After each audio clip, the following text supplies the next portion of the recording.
Hola queridos amigos, bienvenidos a otro capítulo de Contracara, aquí por TLB1, toda la verdad primero. Agradecemos a todos los que nos están acompañando y desde ya todas las expresiones que nos han enviado a través de los mensajes debajo de los programas. La verdad que muy agradecido tanto a los buenos como a los malos. Siempre hay buenos y malos comentarios. Pero de todas maneras agradecemos a todos que se tomen la molestia de hacerlo y que nos sigan aquí en TLB1. El programa de hoy lo vamos a dedicar a este drama que está ocurriendo en el mundo en general, que tiene que ver con las enfermedades en general. Hay métodos en los cuales uno puede prevenir las enfermedades, especialmente el cáncer.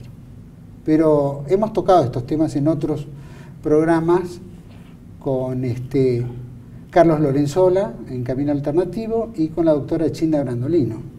Pero vamos a seguir profundizando un poco porque hay una metodología que se llama el método Hammer. Ya nos vamos a contar y vamos a profundizar esto para todos ustedes. Por supuesto, si usted quiere colaborar con TLB1, lo puede hacer a través de la página web nuestra, que está hackeada, pero puede entrar a través de www.proyectosegundarepublica.com.ar y si no, a través de Facebook o Mercado Libre puede ingresar y colaborar. Tiene un menú de opciones en las cuales siempre su colaboración va a ayudar a que este canal continúe diciendo toda la verdad frente a todos los dramas que estamos viviendo hoy en día. Así que su colaboración es muy importante. De la misma manera que llevamos adelante cursos de formación, que también es otro ingreso, y también de fomentar, ¿no?, las autodidactas y profesionales. Los dejo con esta introducción. Bienvenidos a CEPA, Centro de Estudios del Pensamiento Americano. Nuevo sitio web de cursos de formación en política, filosofía, historia, literatura, geopolítica, religión, psicología y más. Cursos de formación que reflejan el verdadero pensamiento americano. Lo invitamos a elegir el curso de su agrado ingresando en www.cepa.la.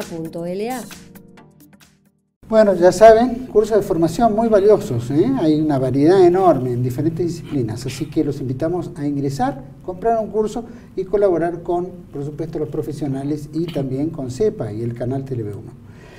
Bueno, vamos directo y de lleno a un aviso parroquial. El 20 de mayo se lleva a cabo una marcha por la vida. Ustedes saben que TLB1 es pro vida, defendemos la vida. Desde la concepción y en todas sus formas hasta la muerte natural. Por lo tanto, se lleva a cabo la Marcha por la Vida, que es una organización ONG, que lleva adelante esto contra lo que está ocurriendo hoy en día en el Congreso, que tiene que ver con la despenalización del embarazo, que en realidad quiere decir fomentar la muerte. Por lo tanto, nosotros estamos siendo pro vidas, invitamos a todos los que nos vean a participar el 20 de mayo, es una marcha de Plaza de Mayo al Congreso, es a las 15 horas.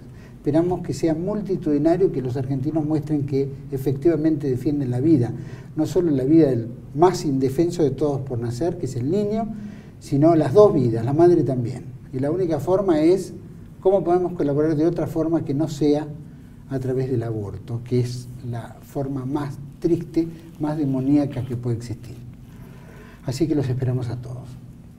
Vamos yendo al programa. Para mí es un gusto presentar y tratar el tema que tiene que ver con la nueva medicina germánica y nuevos métodos para sobrevivir, para vivir, para mejorar la calidad de vida, para prevenir enfermedades y todo. Para mí es un gusto compartir el programa con Gastón Vargas. Gracias, Gastón.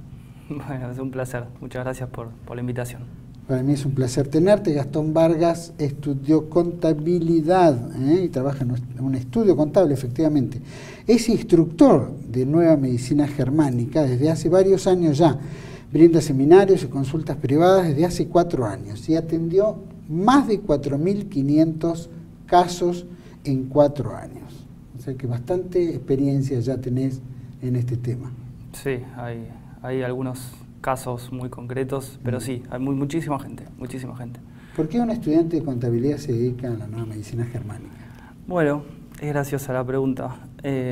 Yo hace ya varios años, cuando estaba terminando la carrera de contador público en UADE, resulta que estaba cursando la última materia de impuestos. Esto es lo que primero me motivó a hacer un cambio. No entré en Nueva Medicina Germánica directamente, pero empecé a meterme en algo más alternativo. Y me acuerdo que tenía una profesora que era de las materias más difíciles de la carrera, pero que le ponía color a la vida. era una materia de impuesto a las ganancias, que vos decís, es una cosa que no tiene color, y le ponía color, y motivaba a la gente, y es una cosa con un espíritu hermoso. Y de un día para el otro, dice, no, chicos, no voy a poder venir más. Era como que se le había apagado todo el color. ¿Qué pasó? No, me diagnosticaron leucemia. Me puedo morir, dice. Fue como que me impactó, porque me había generado empatía con la profesora, la verdad que la quería mucho, me había ayudado. Digo, pues esta mujer no se puede morir. ¿Cómo se va a morir? Digo, no. Bueno, ese caso fue uno de los primeros. Después tuve a mi tío que lamentablemente falleció de un supuesto cáncer y fue tremendo yo lo llamo el parto que tuvo hacia el otro lado, porque todo entubado, una cosa horrible que quedó una marca en mi familia, horrible. Entonces cuando se nombraba la palabra cáncer era como lo peor que te puede pasar en la vida.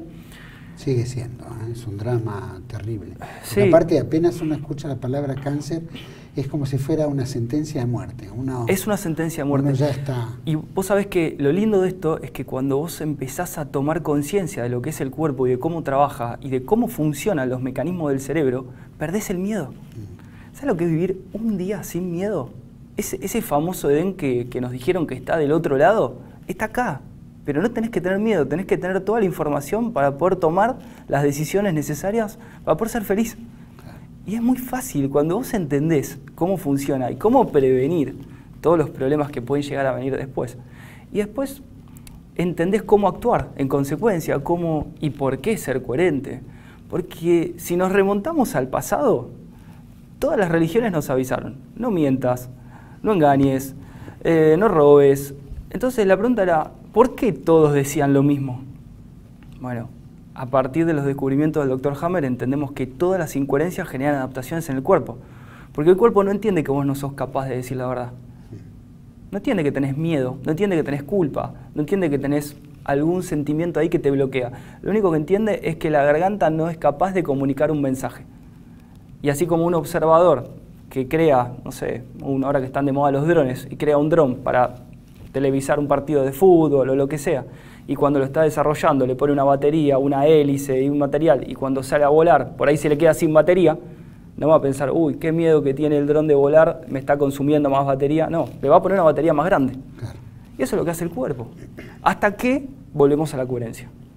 El problema es que cuando volvemos a la coherencia y dejamos de sufrir psíquicamente, aparecen los síntomas en el cuerpo como una fase de reparación o de solución ante un gran problema.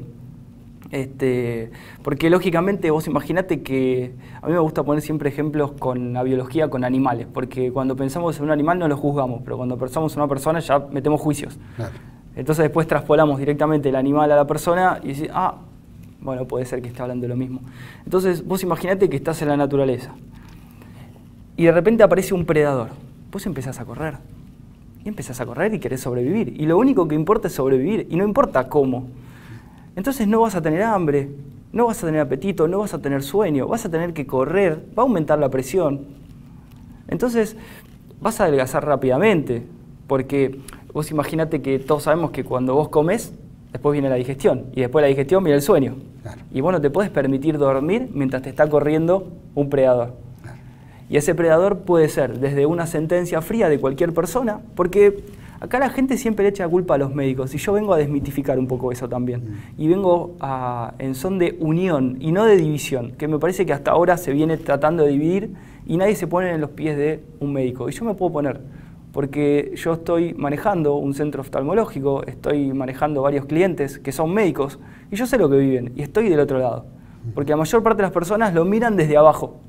Yo los puedo mirar desde otra área, desde una parte más económica, donde obviamente la economía de un hombre es todo. Y hasta se dice, el contador sabe más que la mujer de la persona. Seguro. Entonces, yo aprendí un montón de experiencias a partir de los médicos y yo los veía sufriendo muchísimo y no entendía por qué. Y los veía con más miedo que ninguno. Porque vos imaginate que para vos poder darle un diagnóstico a una persona y compartirle miedo, tenés que tener miedo. Vos no podés compartir miedo si no lo tenés. Y ese miedo viene no infundado, viene desde la formación. Viene desde la formación. Tenemos muchos alumnos médicos que nos dicen, cuando queríamos preguntar algo, no podíamos cuestionar mucho. Era como, bueno, estudiemos esto, este protocolo, esto, lo otro, Este es el que funciona. Pero tampoco podíamos cuestionar, poner a prueba.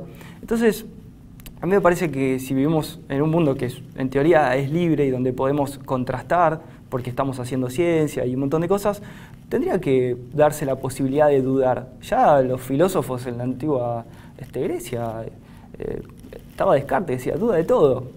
No porque no confía en vos, es para tratar de contrastar. No pasa un día que no trate de tirar abajo la nueva medicina.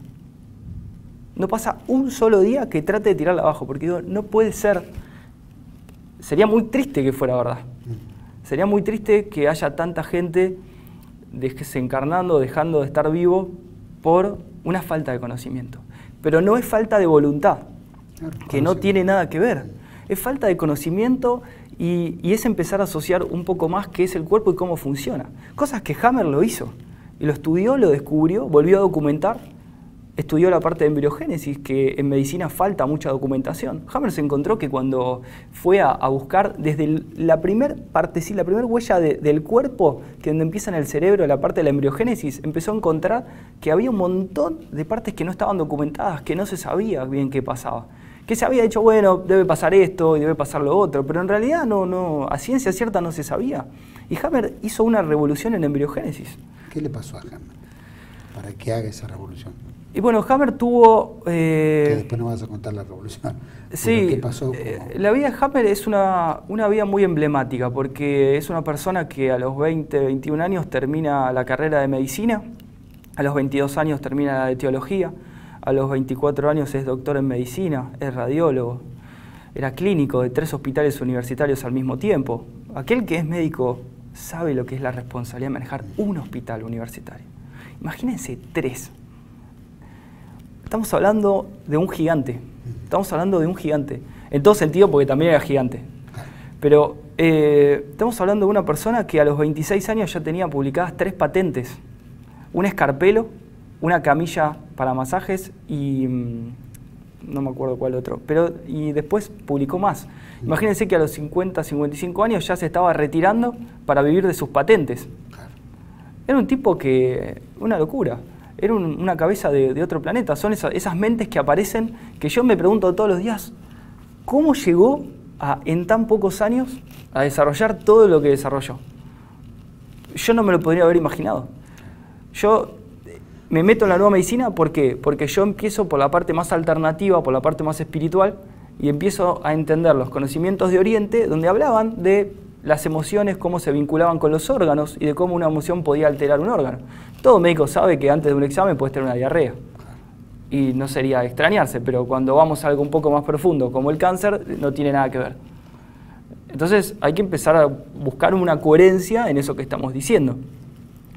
Pero yo empiezo por ese lado, pero no me cerraba. Como yo había estudiado la carrera de contador público, yo era muy número, yo era muy mental, necesitaba algo más enraizado, necesitaba algo más en el suelo, por más de que la parte espiritual es hermosa y te da como un regocijo en el corazón, es como una cosa muy linda. Pero todo para mí es un equilibrio y yo necesitaba entender por qué cuando venía una persona a hacer un tratamiento alternativo con Reiki, meditación, alimentación y demás, algunos se curaban y algunos no. Y yo no lo entendía. Porque venía una persona con un caso muy extremo y salía a los 6 meses sin ningún tratamiento de nada. Y por ahí venía otro que estaba lo más bien o más o menos, iba empeorando, pero seguíamos con el mismo tratamiento. Entonces no entendía bien cuál era la causa. Sí había un común denominador. El que mejoraba siempre hacía un cambio. Siempre. El que empeoraba o no mejoraba siempre estaba igual. Por eso me llevó a mí a decir, de alguna manera, a poner como un límite en las consultas que daba. Porque dije, a ver, si yo durante un mes o 2 meses estoy atendiendo a una persona una vez cada 2 semanas y veo que esa persona quiere hacer un cambio, pero le cuesta, bueno, bárbaro, vamos a apoyarlo, porque siempre necesitamos un apoyo. Pero cuando vemos a una persona que viene como si fuera, yo le llamaba Reiki al Ibupiraca espiritual, porque era hacer el tratamiento energético de Reiki, que se sienta mejor rápidamente, pero sin embargo seguir cayendo siempre con la misma piedra. Entonces yo me veía desgastado, me veía frustrado, me ponía triste, me ponía mal, porque yo realmente quería ayudar a las personas. Yo este camino que hice, lo hice una vez de tener de alguna manera satisfechas mis necesidades económicas, donde yo dije, acá estoy bien, no necesito más, tengo para comer, tengo para dormir. estoy con mi pareja, podemos salir de viaje una vez cada tanto, listo, yo necesito más. Pero yo les quiero ayudar, porque a mi familia se necesitó ese apoyo, no estuvo. Y es fuerte. Lo vive en carne propia, ¿no? Cuando es fuerte, es fuerte.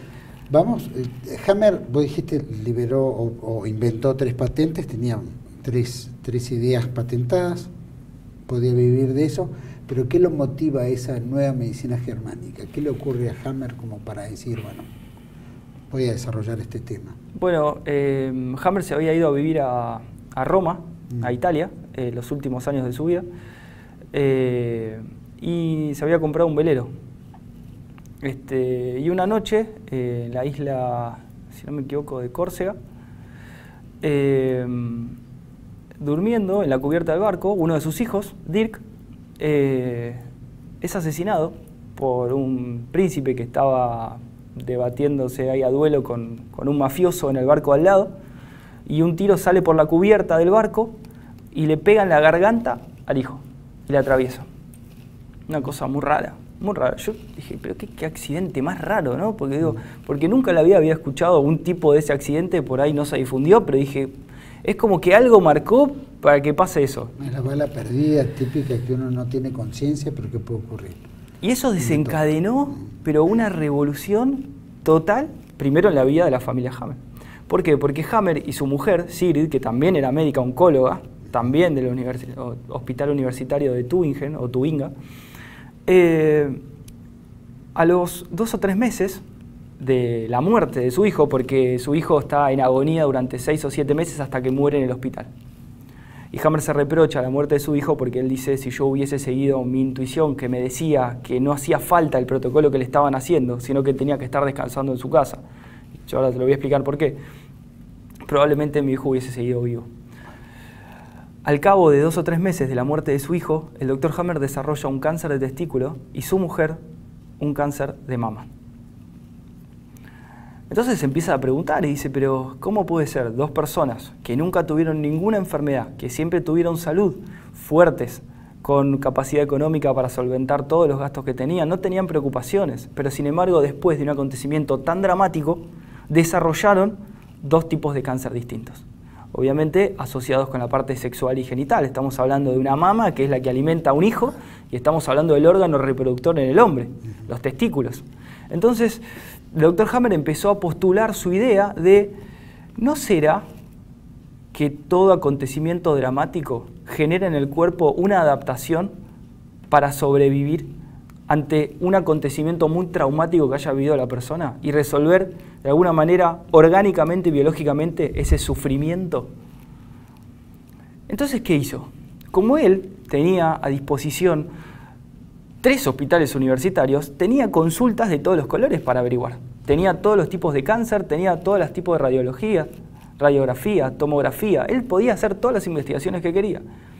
Pero él sabía que se estaba metiendo en un terreno complicado, donde en el poco tiempo no le iban a poder permitir seguir estudiando más esos casos. Entonces, ¿qué hizo? Día y noche empezó a estudiar, y empezó a ver y verificar, y empezó a citar a la gente.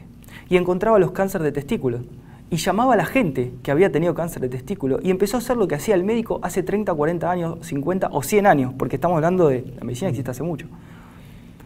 ¿Y sabe lo que le preguntaba? Le decía, ¿desde cuándo tiene este problema? ¿A qué le atribuye este problema? Le preguntaba a la misma persona. La casualidad, que para mí no es casualidad y no existe, es todo causa y efecto, es que todo aquel que había desarrollado un cáncer o una enfermedad o un coequivalente había tenido un accidente traumático, muy dramático, vivido de una manera inesperada, totalmente en soledad, en el corto tiempo anterior al diagnóstico. Entonces Hammer empezó a decir, bueno, pero acá hay un patrón.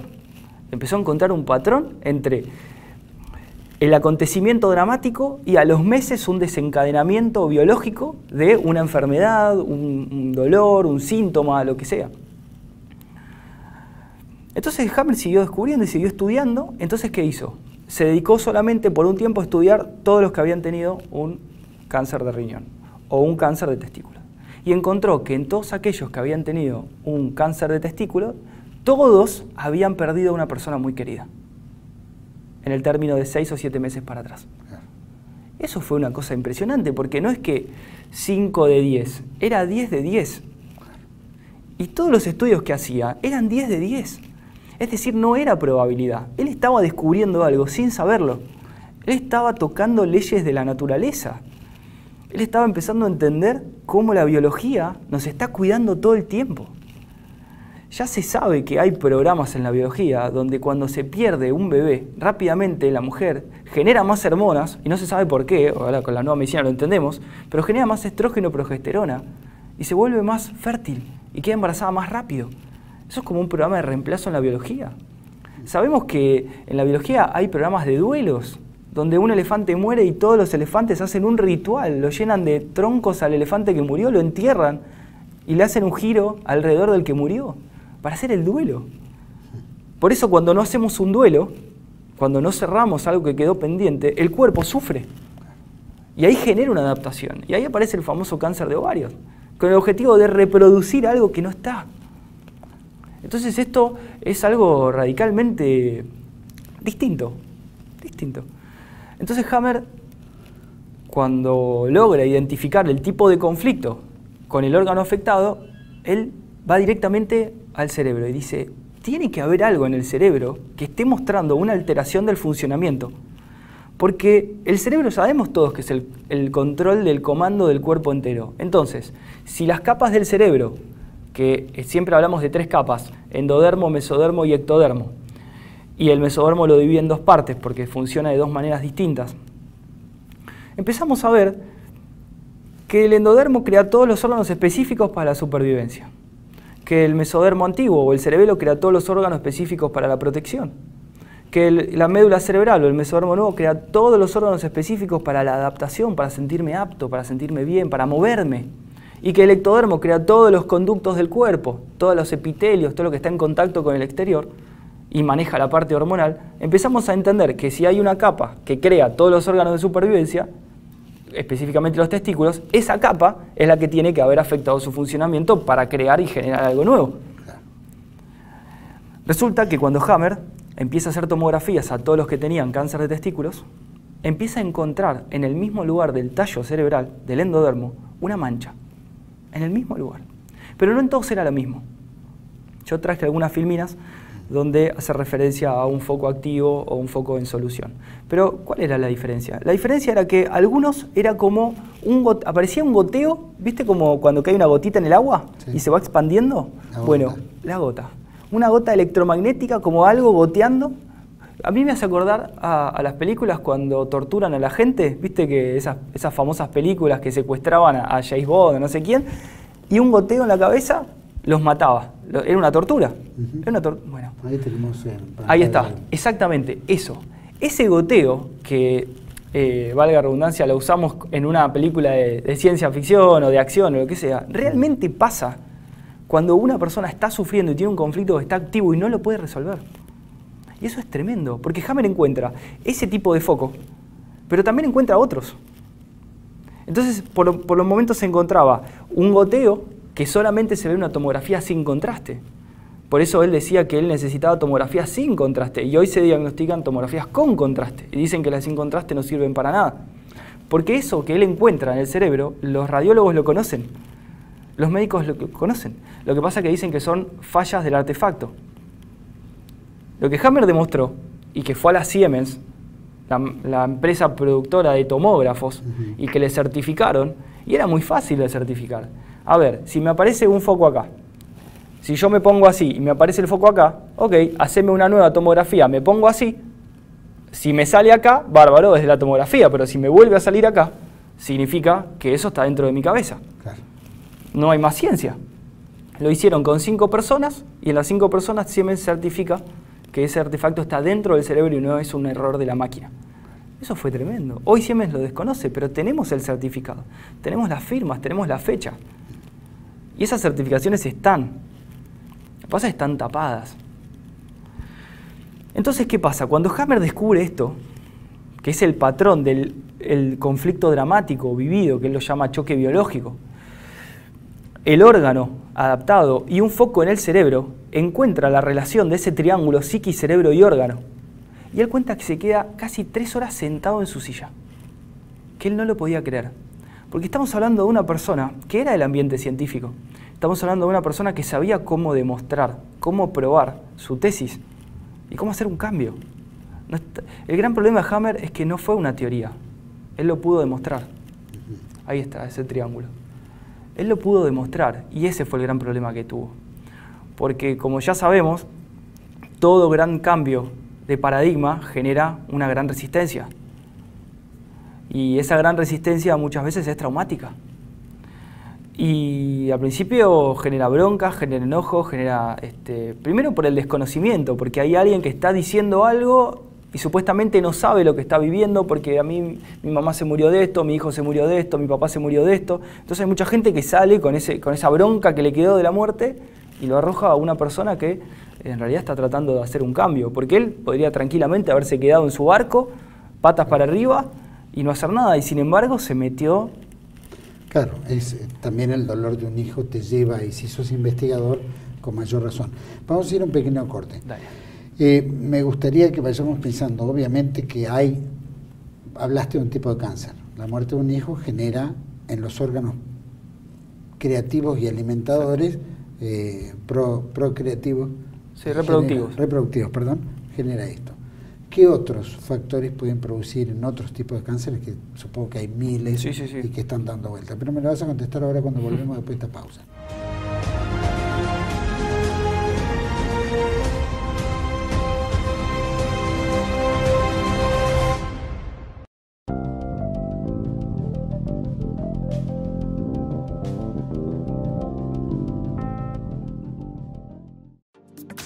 Bienvenidos a CEPA, Centro de Estudios del Pensamiento Americano.